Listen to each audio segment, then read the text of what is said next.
All right, let's now shift our attention to what is unfolding in the Horn of Africa, where the death toll from the terror attack in the capital city of Mogadishu has now crossed the 100 mark. Now, what has happened is that 2 car bombs exploded at a busy intersection in the Somali capital, and according to reports that have now come in, more than 300 people are said to have been injured in these twin blasts. Now, the Somalian president has said that the death toll could in fact rise further. The first of the explosions hit the Education Ministry near the busy junction in Mogadishu. The second occurred as ambulances arrived and people gathered to help the victims. And this was followed by indiscriminate gunfire. The explosions shattered windows of nearby buildings, sending shrapnel flying, and also plumes of smoke and dust were seen rising in the skyline of Mogadishu.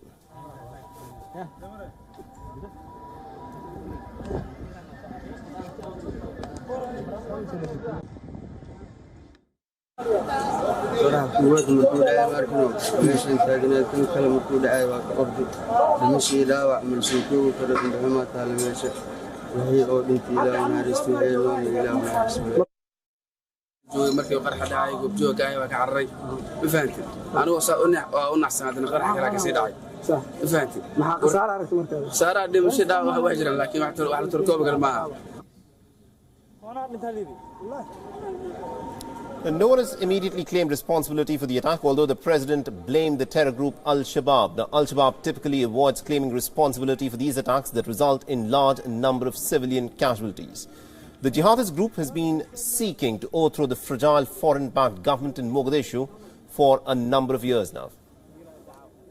dadkan iyay ahaayeen dad Soomaaliyeed oo ka soo kabanayo dhibaatadii nimankan ay u geysteen 5 sano ka hor kuwii dhaawac ahaa oo soo biskooday kuwaan daalmay oo curyaamiin dhinac ka ah kuwa agoon ah oo waalidiintood iyo walaalahood iyo dadkooda ahalka oo ku baxay iyo kuwa kale intaba.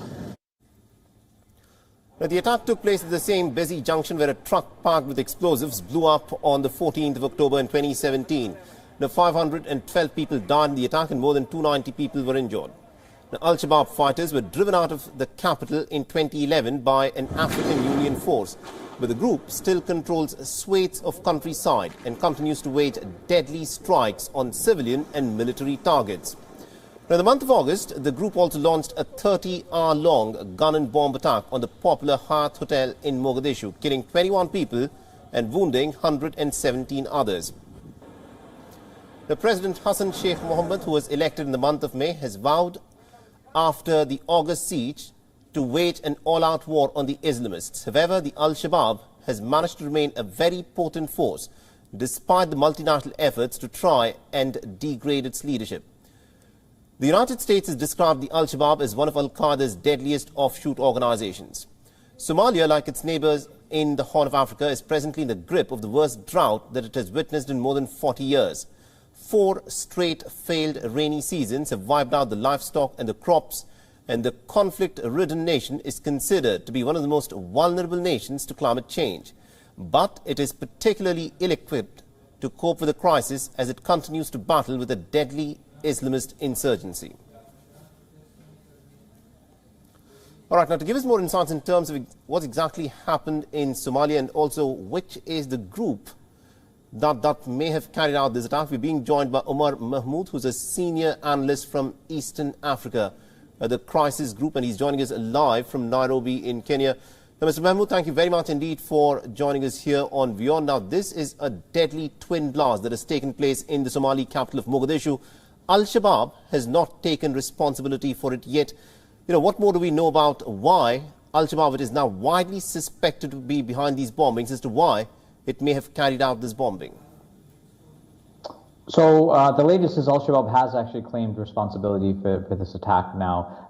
They stressed that they were targeting the Ministry of Education. They see the ministry as an area where the government's basically trying to recruit youth, basically to counter Al-Shabaab and also to counter to their ideology. And so they framed it within those terms. They frequently attack government targets. But what's unique here is that because this was, at a busy street and whatnot, the level of civilian casualties is quite high. And usually we see Al-Shabaab not claim attacks when there is such high civilian casualties, but they have just recently come in and claimed it. All right. Now, is there any reason as to why the Education Ministry here in this case was targeted?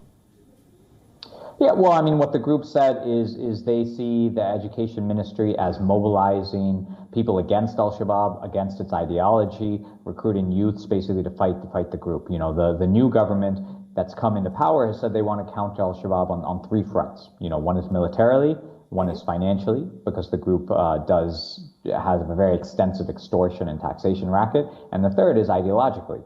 And so I think the attack on the Ministry of Education is a response to that third track of the government trying to counter al-Shabaab and delegitimize it as an ideological actor. All right, interesting. Now, also the fact that the government in Mogadishu has been trying to, in some ways, degrade the capacity of al-Shabaab to mount these kind of deadly terror attacks has been ongoing for many years now. But despite of that, al-Shabaab seems to be growing stronger and are able to strike targets at will. Why is it that the government in Mogadishu, despite the Western backing that it has not been able to seriously dent the capacity of the al-Shabaab to carry out deadly terror attacks like this? So the problem on the government side has always been one of coherence or unity. And so frequently you see the Somali political elite are basically infighting against each other about particular other issues, and al-Shabaab is a secondary concern. There's still a very evolving state-building model, in trying to sort out the relationships between the government and the center, and some of the peripheral states and whatnot has been quite contentious. The political elite have been pretty divided time and time again. And so that's, the oxygen that al-Shabaab breeds off of. It very much gets involved into taking advantage of grievances, exploiting, those who are marginalized, those who feel left out, or those who feel, bypassed by the government. And so that's always been part of the challenge. Right now, this new government, what they're trying to do is unify Somali society against al-Shabaab to counter that. All right, very interesting. Now, the last question, Mr. Omar Mahmood, that I want to ask you is, at this point of time, it is being estimated that al-Shabaab still has anywhere from 8,000 to 12,000 active fighters. It also controls large swathes of territory in Somalia, rural land, especially in Somalia, and it is predominantly the towns and cities where the central government in Somalia is able to exert its control.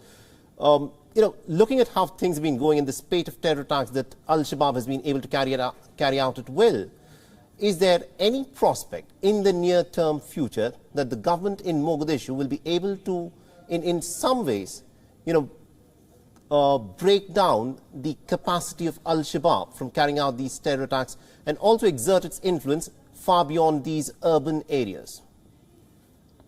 So one very interesting thing that the current government is doing is trying to engage at a community level, at a grassroots level, with basically local militias that have risen up against al-Shabaab. And so they've started doing this in the center of the country, and they've had some success in rooting out al-Shabaab from certain villages, certain areas.